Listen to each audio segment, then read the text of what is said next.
bello. Según la RAE, que por la perfección de sus formas complace a la vista, al oído o por extensión, al espíritu. ¿Es este coche bello? Es complicado.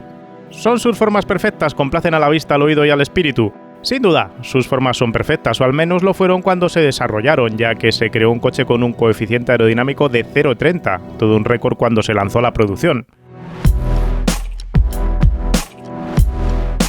¿Complace a la vista, al oído y al espíritu? A la vista no lo sé. El sonido complace al oído, sin duda, ya que suena abuso.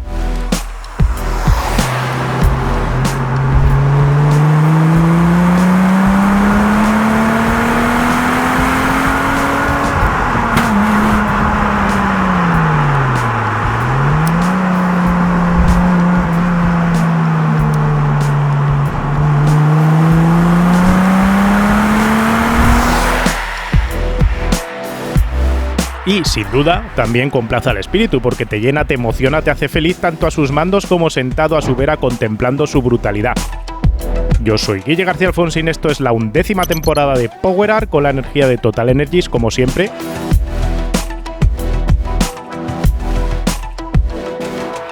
Y nuestro protagonista de hoy es el espectacular Alfa Romeo SZ.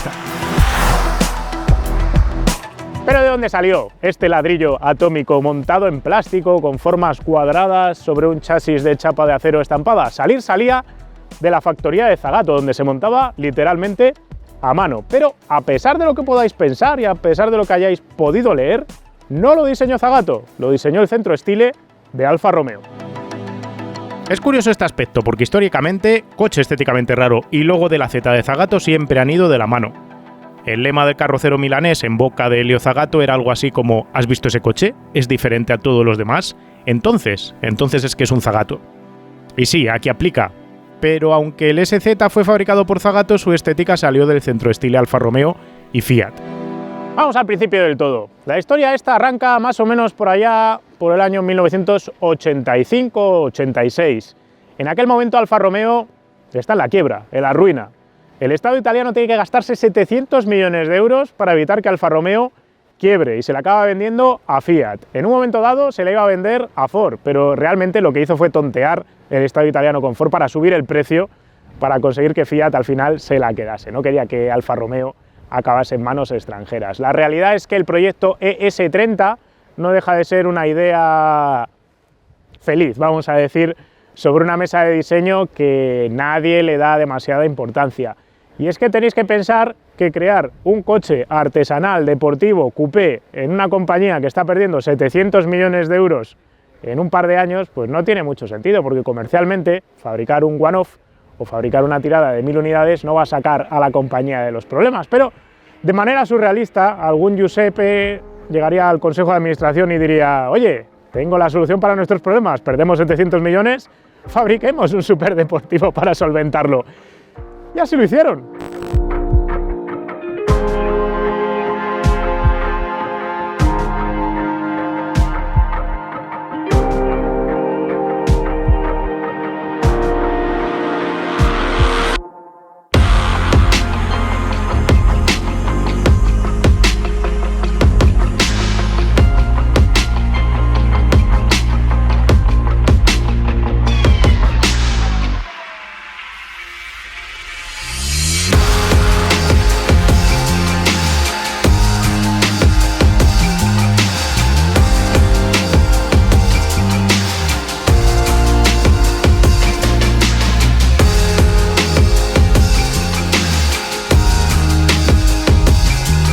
La idea feliz la tenía Stefano Jacoponi. Stefano estaba mirando cómo impulsar la imagen de marca de Alfa Romeo y cómo buscar una manera de conseguir que la gente tuviese más interés por la marca. Es decir, su idea era crear un producto halo que ayudase a vender los coches más mundanos y al mismo tiempo le permitiría investigar nuevas tecnologías de fabricación, por ejemplo, el diseño asistido por ordenador, el CAD tradicional que hoy todos conocemos. Pues Alfa Romeo no lo había profundizado mucho y este proyecto, el proyecto ES30, iba a servir para que Alfa Romeo se metiese en esas tareas. También le iba a permitir estudiar nuevos materiales, composites y otros tipos de sistemas para producción de coches de serie corta que quería en ese momento explorar Alfa Romeo. El caso es que, justificando la necesidad de volver a dar lustre a la marca Alfa Romeo y explorar nuevas técnicas de desarrollo de producto basadas en el diseño asistido por el ordenador y la fabricación con materiales plásticos, se aprobó el desarrollo del proyecto del Deportivo Experimental de 3 litros, que se había de presentar en cuestión de poco más de 2 años en el Salón de Frankfurt.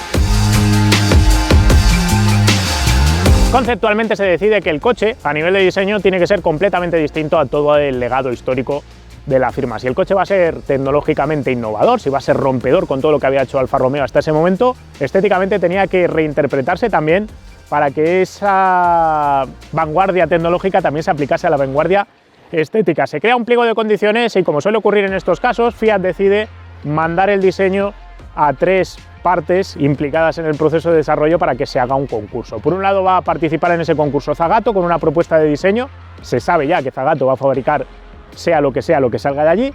Por otro lado, en segunda posición va a trabajar el Centro Stile de Alfa Romeo, capitaneado en ese momento por Walter de Silva, que ya está por allí, va a presentar su propia propuesta. Y en tercer lugar está el Centro Stile de Fiat. ¿Y qué pinta allí el Centro Stile de Fiat? Pues por Fiat es la dueña de la compañía y decide meter a su centro de diseño propio, con un departamento pequeñito que tiene comandado por Robert Opron, que se dedica a hacer estudios fundamentales de futuras formas y diseños innovadores, rupturistas y modernistas. Por eso se le permite participar en este concurso. Opron fue todo un genio del diseño. Francés nacido en el 32, arrancó su carrera en Simca, pero salió de allí cuando ya no hubo más departamento de diseño en la marca francesa. Aterrizó en Citroën, donde Flaminio Bertoni, creador del Tiburón, lo tomó como su protegido. Opron creó en Citroën bellezas atemporales, como los SM, GS o CX, pero Peugeot adquirió la compañía y Opron salió de la marca inmediatamente con destino a la gran rival, a Renault. Allí vuelve a comandar equipos de diseño creando el restyling del A310 de Alpine, el Fuego, el 9, el 11, el Renault 25, antes de acabar su recorrido con la firma del rombo en el 85, ya que había cambios en la cúpula directiva de Renault que no le gustaban a Opron. Opron se encuentra sin trabajo, pero negocia en el 86 sumarse a Fiat con el cargo de director de diseño a cargo de la previsión de modelos y métodos. Pero en verdad no dirige nada y su recorrido acabará solo un lustro después para montar su propia agencia de asesoría de diseño. En todo caso, gracias a su cargo, Opron tiene el lujo de dirigir proyectos conceptuales de diseño y eso le da tiempo para bocetear lo que acabará siendo el Alfa Romeo SZ. A la presentación ante directivos acuden solo 2 diseños finales. El diseño del equipo de Walter de Silva lo ha dibujado Alberto Bertoli y es un coche bastante rectilíneo, muy hermano Cresoni, podríamos decir, con toques de Alfa Romeo 164. Y por otro lado está el diseño de Opron, que tras bocetearlo deja a 2 diseñadores a su mando, M. Santini y el español Antonio Castellana. Estos lo afinan, lo dibujan y lo desarrollan. La propuesta es rarísima, pero tiene toda la lógica Alfa Romeo bajo ella. Es una cuña, como todos los diseños de Alfa Romeo de la época, tallada sobre una suerte de sólido con una cintura súper agresiva y una cola tronca, donde el techo es una burbuja que recuerda a la solución del primer concept car que hizo Opron, el Simca Fulgur. La propuesta del Centro Stile de Alfa Romeo se abandona y se decide apostar por el diseño meteórico de Opron. El resto, como se suele decir, es historia. Para crear el coche se iba a coger una plataforma recortada de un Alfa 75, se le quitaba batalla, se cogían las suspensiones desarrolladas por el Alfa Romeo 75 del IMSA, el de carreras, con rótulas Unival y ese tipo de componentes. Y Opron, la verdad es que no se partía mucho la cabeza diseñando el coche, cogía todos sus bocetos, se los tiraba encima de la mesa a uno de sus colaboradores, Antonio Castellana, que iba a tener que convertir esos primeros dibujos, esas primeras aproximaciones, en un coche de producción. Luego los pequeños detalles, por ejemplo, todo el diseño de los asientos y otros elementos del interior, ya recaían directamente en Zagato. De los bocetos de Opron al coche final, la verdad es que encontramos pocas pero significativas diferencias. Opron originalmente dotaba al coche de numerosas branquias y líneas de estilo orgánicas sobre la carrocería, así como una cadera sobre el paso de rueda trasero. El interés por fabricar el coche en termoplástico, metacrilato reforzado en este caso con fibra de vidrio, y sus condiciones de modelado hacían que no todas las curvas aristas y líneas de estilo que en los bocetos aparecían fuesen producibles, por lo que la línea del coche se limpió y se simplificó, al tiempo que los ajustes entre paneles tenían que ser grandes espacios por necesidades puramente productivas de dilatación del metacrilato. Estéticamente el frontal es plano, con varios elementos clave. Uno es el uso de 3 faros por lado que inspirarán luego al Alfa Romeo Brera conceptual de Giugiaro, al 159, al Brera de producción y al actual Tonale. Estos están a los lados de una calandra en forma de triángulo invertido sin marco cromado y con el logo desplazado al borde de ataque del capó en un movimiento totalmente contrario al ABC de Alfa Romeo tradicional. Las tomas de aire se reducen en el frontal a aperturas brutalistas en forma de rectángulos y cuadrados. El capó es una concha monopieza que genera también las aletas delanteras. Sobre el propio capó hay una chepa que tiene una especie de salida de aireación para ventilar el capó, pero que en verdad es falsa. No hay nada abierto aquí. En vista lateral, todo está dominado por la forma de cuña que os comentábamos antes, un hombro anchísimo que acaba en la cadera sobre la rueda trasera y conforma el tercer volumen prácticamente plano. Hay una línea de estilo a media altura que conecta con el 75 y otros modelos de época y que acaban dando paso a los pilotos posteriores, no sin antes pasar por encima del curvado paso de rueda trasero. El arco de techo es curiosísimo, el pilar A está curvado, como lo está el parabrisas, que también tiene un radio de curvatura acusadísimo antes de pasar a dar lugar al techo, en chapa de aluminio, y lanzar una trasera en una luneta posterior muy tendida y dos pilares C también finos e inclinados. Todo el arco del techo está pintado en color oscuro para conseguir esa sensación de burbuja independiente o carlinga de avión de combate. Por detrás, un alerón en genuina fibra de carbono y continuidad de las líneas planas y brutalistas con un tercer piloto posterior horizontal en línea con lo empleado en el 164 y el futuro GTV, y una portezuela de maletero que en verdad solo nos da acceso a la rueda de repuesto. El paragolpes es voluminoso, pero no se hacen cabriolas para enmarcar salidas de escape de manera exagerada. Las llantas son de diseño de teléfono típico de Alfa Romeo de siempre, desmontables y totalmente alineadas con los años 80, aunque con un diámetro enorme para la época. Son preciosas. Bello. Canónicamente no podemos decir que este coche sea bello. Este coche es el resultado de una mezcla curiosa entre un diseño tremendamente innovador de Opron, agresivo, llamativo, rompedor con todo lo conocido, con una serie de condicionantes técnicos. El hecho de utilizar esa resina, ese material plástico que se iba a mezclar con fibras compuestas para crear la carrocería, iba a hacer que ciertos toques de la carrocería, ciertas curvaturas que Opron había diseñado no se pudiesen aplicar directamente al coche. Por eso quedaba tan cuadradote y por eso quedaban esas sangrías, esas uniones entre elementos tan marcadamente separadas que parecían no coser con lo que se llevaba cuando este coche se puso en producción. Es un coche sexy, yo diría que es un coche que tiene morbo, que es atractivo sin necesidad de ser bello al uso.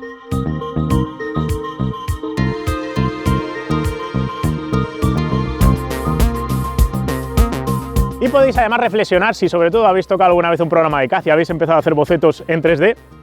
Si lo pensáis, si empezáis a dibujar un coche de cero, con superficies compuestas en 3 dimensiones, lo que suele ocurrir es que las primeras veces que lo intentáis os quedan coches muy planos.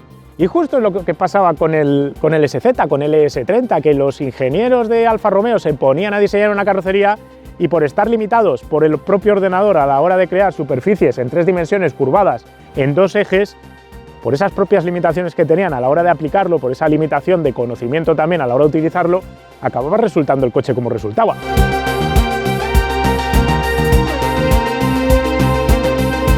Habiendo podido Alfa Romeo coger el salpicadero del 75 y aplicarlo aquí adentro, para no tener que invertir y crear un habitáculo al uso, decidieron que no, que había que gastarse más dinero y hacer el coche mejor. Y la verdad es que somos afortunados por ello, porque el interior es brutal, es realmente de un coche que bien podría ser un Ferrari, un Lamborghini o cualquier otro coche artesanal italiano de la época. Lo que se hizo fue crear una estructura en resina que luego se tapizaba en cuero y se cubría con otros elementos pues como fibra de carbono para la localización de la plancha donde van todos los relojes. La posición de conducción a la italiana, es que esto es un no parar. Cada vez que nos montamos en un Alfa Romeo tenemos que hablar de esto.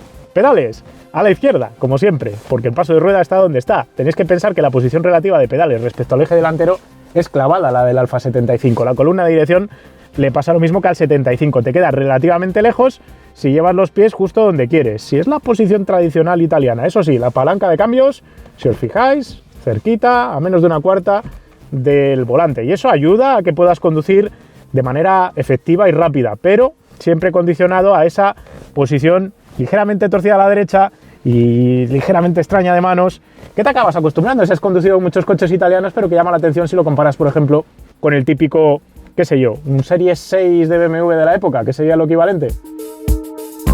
El interior está hecho a mano con una fiesta de composites, cuero, metal, moqueta. Podremos decir lo que digamos hoy en día, pero este tipo de ejecución artesanal le daba al coche un aura única y también un olor especial.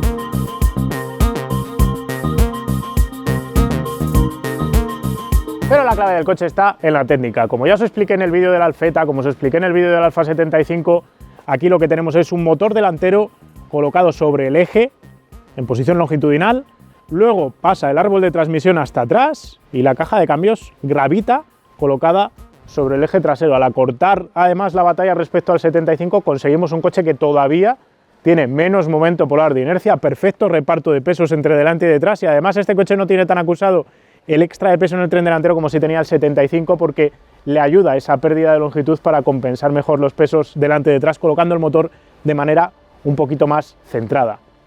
A nivel de suspensiones, doble triángulo delante, un sistema de Dion, un puente de Dion también cogido del 75 en el eje trasero, con los frenos a la salida del diferencial, con diferencial autoblocante, tarado en este caso al 25%, y nota importante, este coche sustituía las barras de torsión que había tenido los Alfa Romeos con esta plataforma hasta la época por muelles y amortiguadores concéntricos, muelles helicoidales de los de toda la vida, creados específicamente para esta unidad y que además movían brazos que en algunas de sus rótulas, en lugar de utilizar bujes de suspensión de goma para ofrecer confort, sustituían los elementos diagonales esos bujes de goma por rótulas unival, como los coches de carreras. Se cogía eso, os lo decía antes, del Alfa Romeo 75 del INSA, el coche de carreras, para mejorar la trazada, para mejorar la precisión, para hacer trabajar mejor a los neumáticos que en su momento eran también específicos. Todo el chasis que se escondía debajo de la carrocería, fabricada con metacrilato reforzado con fibras para crear un material en composite. Bueno, pues toda esa parte de chasis que está por debajo está especialmente tratada, afincada, para que no se oxide. A diferencia de otros modelos de la época de Alfa Romeo, este coche era realmente difícil de encontrarlo corroído, algo que era importante teniendo en cuenta el precio del coche y su futuro como coche coleccionable. El peso, unos 1.250 kilos, realmente ligero para un coche de este porte.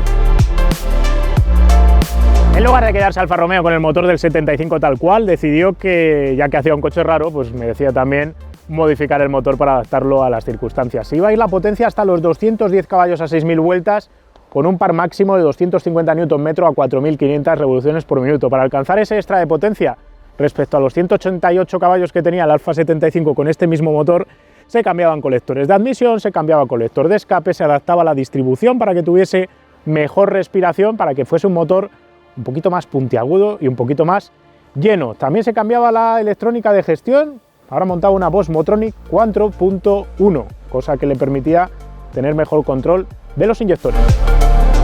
El coche era rápido, 245 de punta, 0 a 100 en 7 segundos y medio, kilómetro con salida parada en 28 rasos, cuarto de milla en 15 y un 80 a 120 en 4 segundos y medio. Clave este último dato para comprender el músculo del coche cuando reclamas gas con el pedal derecho. Con solo 1.000 ejemplares fabricados, el Alfa Romeo SZ es uno de esos placeres de conducción que uno solo se puede imaginar hacer, y gracias a profesiones como esta puede acabar haciendo, y gracias sobre todo al dueño, a Carlos, que si no nos lo llega a dejar pues no nos hubiéramos montado. Curiosamente, pues yo, habiendo trabajado en Fiat, he tenido la suerte de haber conducido otras 2 unidades, cosas de la vida. Nunca hubiera pensado que hubiesen podido conducir tantos de estos, pero lo primero de todo, más allá de que sea un coche de 1.000 ejemplares solo, de un coche hecho a mano, un coche exclusivo, el primer factor que os quiero llamar la atención sobre él y os quiero destacar no es otro que el sonido motor, para variar.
Y es que el buso está ahí para acompañarte con cada una de las pistonadas, lleno, más potente, más lleno, que en el Alfa Romeo 75 que probábamos no hace mucho en el canal, más lleno que en otras versiones previas como la del GTV6.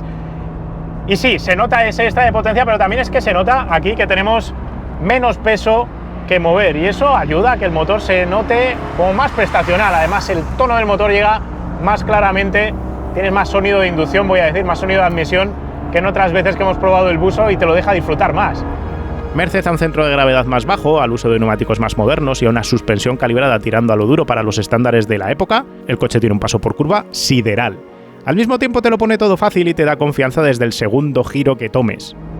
El segundo factor que quiero destacar de este coche es el hecho de que, a pesar de ser un coche rarísimo, hecho a mano, y normalmente este tipo de coches suelen ser coches intimidantes. Intimidante por un lado porque vas pensando que cuesta pues un quintal, es un coche de 80.000 euros de cotización, algo así, y tienes esa responsabilidad de tener un coche tan caro entre manos que siempre te viene a la mente. Pero luego, en cuanto te sueltas un poquito, te encuentras con que estás con un coche que tiene una neutralidad inherente. Es lo mismo que os conté en su día con el GTV6, lo mismo que os conté con el Alfa 75, es un coche tremendamente fácil de conducir, que quiere ir por donde le dices, neutro, no tiene arrastres de peso de adelante, no tiene arrastres de peso atrás, no es un coche radical ni brusco, y te permite saber exactamente lo que va a hacer en cada momento, cuando lo va a hacer, reaccionando exactamente como esperas que reaccione. Es esa combinación de un buen coche, básicamente. La dirección, aunque está asistida, no está exageradamente asistida, y eso ayuda a que te suba información a través del lado del volante. Tiene el peso exacto requerido para poder notar el asfalto, vas notando las irregularidades que tiene el suelo, te las va subiendo hacia arriba, eso te permite saber exactamente cuánto agarre tienes en los rodillos, que son enormes en el tren delantero. El uso de esas rótulas unival que os contaba antes, y el hecho de que este coche está muy bien, tanto de dirección como de suspensión, hacen que notes un tren delantero súper preciso. El coche va pisando justo donde quiero que pise esta raya, justo consigo que pise esa raya, abro gas. ¡Viva el Buso! Solo los frenos en esta unidad se nota que tienen tiempo, porque es un coche que tiene sus años, y falta un poco de servofreno, diría yo. Acaba frenando, pero acaba frenando a base de mucha presión de pedal, y meter también un poco de calor a las pastillas de freno para que acabe parándose, ¿no? Luego tienes esa sensación de tener la neutralidad por tener el reparto perfecto de pesos y tener poco momento polar de inercia. Y esto quiero recalcarlo respecto a lo que contamos en su día con el Alfa 75 o con el GTV6, porque es exactamente lo que sucede en coches como el 156 GT-A. En coches tipo compacto deportivo normalmente conduces con el tren delantero. Son coches dominados por un tren delantero muy incisivo, muy instantáneo, donde tienes todo el peso ahí metido, además porque llevas el peso del motor, y una trasera que puedes deslizar ahuecando acelerador o jugando un poco con las inercias. Luego tienen los coches tipo Porsche 911, como 911 Turbo que probamos en el canal años atrás, donde yo os contaba que el eje dominante era el trasero. Tenías toda la motricidad en el eje trasero, un eje trasero inamovible y un tren delantero que flotaba un poco. Luego tienes coches de motor delantero y tracción trasera, con pesos muy separados entre sí, caso de los BMWs, donde vas conduciendo atrás, donde tienes esa posición trasera, pero luego esa trasera la puedes descolgar, y cuando la descolgas bascula el tren delantero, que lo ves muy lejos. Ese tipo de conducción, esos tres tipos de conducción, son distintos de lo que te encuentras en cualquier Alfa Romeo Transaxle, especialmente en el SZ, porque el SZ es el culmen de esa disposición técnica. Aquí conduces el coche como si fuese un motor central, basculando y girando justo en medio y notando cómo cargas las ruedas, los ejes por igual. Cargas tanto el eje delantero como el eje trasero, y eso es lo que hace que tengas esa sensación de ser uno con la máquina. Algo parecido a lo que tendrías con un Elise o un Alpina 110, lo consigue aquí Alfa Romeo con una distribución de pesos y una colocación de los elementos perfectamente conseguida, y eso hace que se haga fácil conducir. También lo hacía un poco crítico en condiciones extremas, lo hemos contado en el vídeo del GTV6, lo contamos en el vídeo del Alfa 75, que si en mojado se te iba de atrás y cazabas muy rápido el contravolante y te pasabas haciendo contravolante, te podías llevar un susto y acabar escupido hacia el lado contrario hacia el que querías ir. Pero si le coges el tranquillo y conduces tranquilo, llevándolo y aprovechando su paso por curva, que es brutal, es un coche fácil de llevar rápido, un coche que te anima a ir más rápido, cosa que es muy extraña en un coche tan raro, sinceramente os lo digo. Este coche por fuera parece un monstruo, pero no es un coche que asuste cuando te metes a los mandos, y eso es lo que te anima a sacarle más partido. Si apuras los frenos y entras hasta la cocina, le pesa menos el morro al meter el volante para entrar en la curva que a un 75 o un GTV6, con los que comparte mecánica, curiosamente. Un volante que te habla y te cuenta exactamente lo que están haciendo los neumáticos en todo momento. En general, el coche articulado sobre rótulas Unival te telegrafía perfectamente el nivel de agarre y eso es lo que te da esa confianza. Eso y que el morro no subvire, claro. El motor está lleno completamente y solo corta un poco la acción el lento trabajo de la caja de cambios que, como en el 75 o en el GTV6, por el complejo sistema de varillas que mueven tus comandos hasta la caja trasera, lo que hace que no sea tan rápida como otras cajas. Luego puedes pensar que es un coche que por apariencia tenía pinta de superdeportivo, ¿no? Un coche de esos de ir buscando ahí todo el rato la décima en el cronómetro, de ir divirtiéndose y apurando cada frenada, pero la realidad es que el SZ era más Alfa Romeo, más Maserati, más Gran Turismo. Es un coche de piernas largas que las autopistas no le meten miedo porque tiene motor gordo para empujar, y luego es confortable, tiene buena visibilidad. Sí que es cierto que la traviesa del parabrisas te queda muy cerca de la frente, puedo casi dar con ella y puedes sentirlo muy pequeño, pero si te relajas y conduces largas distancias con él vas a encontrar una suspensión cómoda, confortable, vas a notar casi como en un coche moderno, con buen empuje para salir de cualquier circunstancia sin tener que ir todo el rato jugando con el cambio que por otro lado sigue teniendo las mismas pegas que cualquier otro Alfa Transaxle, es decir, varillaje un poco complicado, un poco pastoso el tacto del cambio, aunque la verdad es que en esta unidad está todo muy bien cuidado y funciona especialmente bien, mejor que la media de los Transaxle que he probado. De hecho, el último SZ que conduje no tenía la caja tan bien. Esta se ve además que está sólida porque está clavada la palanca de cambio justo donde quieres. Comercialmente el SZ resultó, curiosamente, un fiasco. En un fallo muy típico de Alfa Romeo y que se repetirá una y otra vez con los años, la expectación inicial por el modelo del Salón de Ginebra del 89 fue brutal y los pedidos parecían amontonarse. Se decidió capar la producción a solo 1000 ejemplares, aunque la demanda, contaba Alfa Romeo por entonces, triplicaba la oferta. Pero la realidad es que cuando los coches empezaron a salir de Zagato para buscar dueños, algunos acabaron en concesionarios saldando su precio de venta. Precio original que equivaldría hoy en día, si corregimos la inflación, a 60.000 euros. Eso es lo que costaba un Alfa Romeo SZ cuando se presentó, todo el mundo quería comprarse uno, tardó tantísimo Alfa Romeo en entregar las unidades y le pasó como con el Alfa Romeo 4C. Cuando ya los tenía producidos, los clientes ya no estaban. Eso hizo que después del primer año y pico de comercialización, el coche empezase a bajar su precio para que los concesionarios se lo pudiesen sacar de encima. Así que hubo gente que lo compró con un descuento de hasta el 25% respecto al precio de origen de compra. Los coches después tuvieron mala segunda vida, vamos a decir que nunca fueron coches muy apreciados a los pocos años de haber salido al mercado. Se veía como un coche viejo y no como un coleccionable, aunque fuese un coche de Zagato. El cambio de formas a diseños más orgánicos yo creo que tampoco le ayudó, la llegada de Fiat y todo eso hizo que estos coches a principios del año 2000 los pudieses comprar por alrededor de 25.000 euros. Y aún entonces, por 25.000 euros era una compra arriesgada, porque si lo comprabas como un clásico para conducir, un Gran Turismo para usar, más que como un coche 100% coleccionable, te enfrentabas a tener un coche que no tiene recambios al uso. Le pegas un golpe a este coche en el paragolpes trasero y no es nada fácil ir al concesionario Alfa Romeo a que te cambien absolutamente ninguna pieza de este coche. Y eso hacía que la gente se echase hacia atrás hasta que nos hemos vuelto a reenamorar de este coche, que aunque se llamase en su día el monstruo, por feo, porque lo decían algunos periodistas, ahora mismo tiene encandilados a casi todos los alfistas. Por eso esa tendencia de precio ha cambiado radicalmente y de esos 25.000 euros hemos pasado a cifras diametralmente opuestas. Técnicamente es un coche que, como cualquier coche montado a mano, tiene sus cosas. Es un capricho que si lo compras va a requerir de tu cariño y de tu atención. Pero tiene fama de no corroerse. Sabemos que el motor es duro como una piedra y el grueso de problemas van a ser detalles laboriosos pero poco relevantes. Más allá del dichoso azonamiento del cambio que os digo, aunque el encasquillado de esta unidad de Carlos es brutal y está tan bien conseguido que me ha hecho olvidar el problema que le he notado al otro SZ que he podido disfrutar. Bueno, Carlos, cuéntanos por qué te compras un SZ y por qué sigues comprando todos los coches chulos del mundo.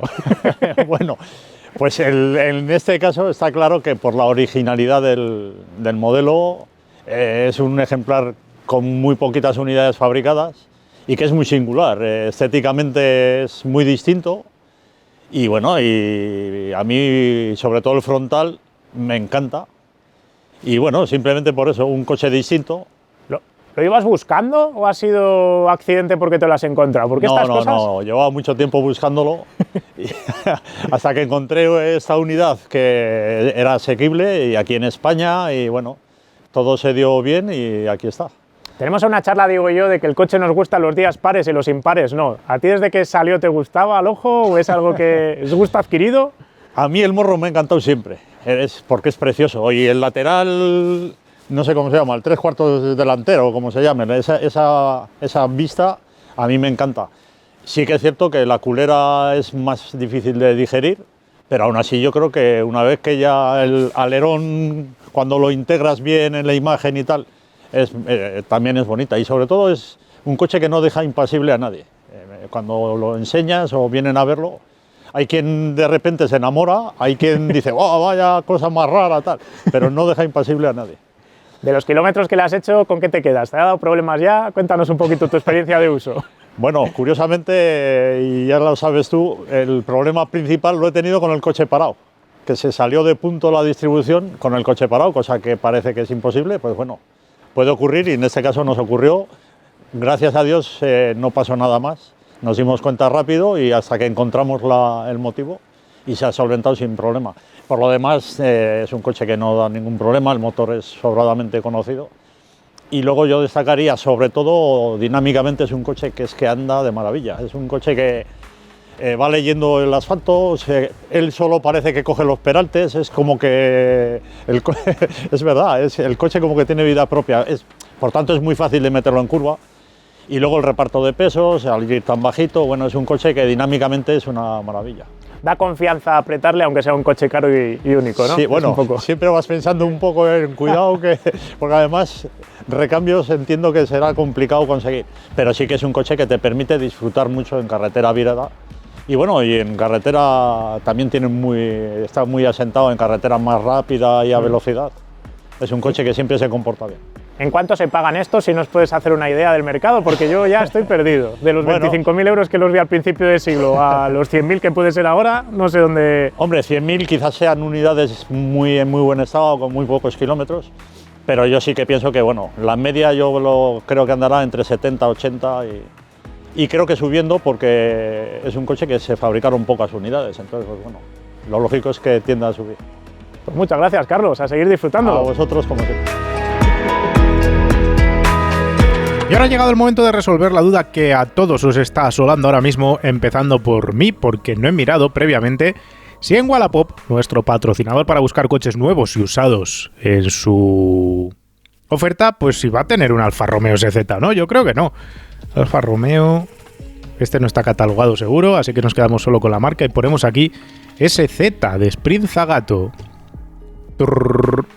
Y a SZ solo nos aparece una respuesta que es un Alfa 159, que obviamente no es un SZ. Pero ya que hemos llegado hasta aquí, ahora lo que vamos a hacer es buscar otros Alfa Romeos interesantes, clásicos, que nos puedan apetecer ver los precios, a ver cómo han evolucionado en los últimos meses. Uno de esos Alfa Romeos es el Sprint, que en su momento estuvo barato y ahora está realmente caro. Me aparecen aquí coches mucho más modernos, por cierto, interesante este. Y vamos a buscar un Sprint clásico, a ver en cuánto están. 7.500 para este, 3.800 para este. Mira, este está bien de precio. La verdad es que fueron coches que estuvieron muy baratos, por 1.500, 2.000 euros, pero fueron subiendo poco a poco y ahora se están poniendo complicados para comprar. Los Alfa Sprint están montados sobre el chasis del Alfa Sud, del Alfa Romeo 33, básicamente. Comparten motorizaciones, coche con un sonido precioso, tracción delantera, pero va muy bien en la entrada de curva. Un tren trasero algo flotante que se podía cambiar por geometrías. Un coche maravilloso, se oxidaba mucho. Esto sí que es cierto y hay que vigilarlo. Si os vais a comprar unos 61.750 kilómetros para esta unidad. Del 87 en Linares, 7.500 euros. Vemos aquí una unidad, 3.800 euros. Esta es la que os digo yo que está en precio. Este es el típico precio que merece la pena pagar por un Sprint. El coche está con ITV funcionando, pero hay que hacerle carrocería porque tiene óxido. Ese es el problema, por eso pide 3.500. Pues hacerle chapa y pintura a un coche con óxido, eso os puede ir más allá de los 2.000 euros. Depende del estado, habría que verlo. 3.800 euros me parece un buen precio si está bien de motor. En Ergoyen. Vamos a ver más unidades. 8.950 para este, que tiene buena pinta, gris. La tapicería con la moqueta verde, 8.950 euros han puesto, carísimos estos coches, el 1,5, 116.000 kilómetros para este del 86 a Laurín el Grande. Otra unidad por aquí, una roja, 8.000 euros para este que lleva las llantas desmontables cambiadas, rojo Alfa Romeo. En este caso 125.000 kilómetros por un 1,5 cuadrifoglio verde que lo cambia si no por otro clásico que le interese. El precio es simbólico. El coche está hecho, pocas unidades en este estado, escucho ofertas. Suele ocurrir, Tabernes Blanques, que esto es el típico coche que le metes muchísimo dinero y si lo has comprado en 2.000 euros te puedes haber dejado en el coche 6.000, 7.000 solo a base de ponerle, hacerle chapa, hacerle bujes, hacerle motor.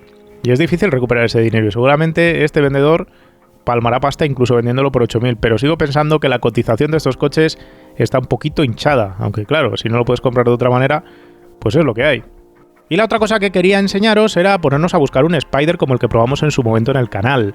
A ver por qué precios están. Aquí nos salen Spiders de todo tipo, de los 916, del chasis del GTV con tracción delantera. Versiones como esta con los paragolpes de la última variante de todos los Spider, que ya eran con los paragolpes americanos. 19.000 euros por este. Estos ya sí que están extremadamente caros para cómo estaban las cosas. A ver, alguno más. 19.900 para este, que tiene buena pinta, gris. Está en Valencia este coche. Tiene buena pinta. Las fotos por lo menos están bien hechas, que eso ya es un punto a favor cuando estás valorando la compra de un coche. Fijaos, este es más viejo, carrocería más retro, muy buena pinta, 18.000 euros. Claro, está levantado, la matrícula tapada, vamos a ver la descripción. Coche restaurado pero parado hace algunos años, tiene algunos desperfectos en el interior como quemaduras de cigarro y poco más. Techo completamente nuevo con funda, incluye caja de cambios de repuesto, se vende por no usar, 122.000 kilómetros. Precio tratable, está en Marbella, pues fijaos qué preciosidad para iros con vuestra pareja a hacer kilómetros por la costa disfrutando. Hay mucho Alfa interesante para comprar y hay mucho degenerado como yo por los Alfas Romeos. Malditos alfistas, somos lo peor. En fin, que no hemos encontrado ningún SZ, que era lo que veníamos. Los hay más potentes, los hay más rápidos, difícilmente más raros. Este coche es un coleccionable 100%, uno de esos coches que además se disfruta conduciendo. Más allá de que sea un coche de esos bonito de ver, que te gustaría tener en el concesionario, es un coche que transmite muchísima seguridad a la hora de conducirlo. Eso anima a extraerle la quinta esencia que lleva, esa inmediatez que tiene girando. Es un Alfa 75 mejorado, podríamos decir, hablando de dinámica, o un GTV6 mejorado. Eso le agregas su condición de que solo existen 1000 ejemplares y su sonido, buzo y todo el resto de elementos, y te encuentras un coche de esos que dan ganas realmente de comprarse. Si se os cruza uno por delante y tenéis la oportunidad, es el típico coche que yo recomendaría al 100%, siempre que tengáis en cuenta que cualquier mantenimiento, reparación o cambio de pieza puede salir por un ojo de la cara más un riñón, por lo menos.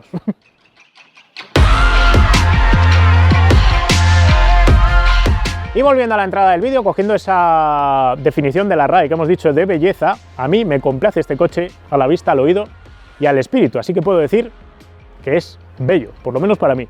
Ahora la pregunta que queda abierta para vosotros ¿es bello para vosotros?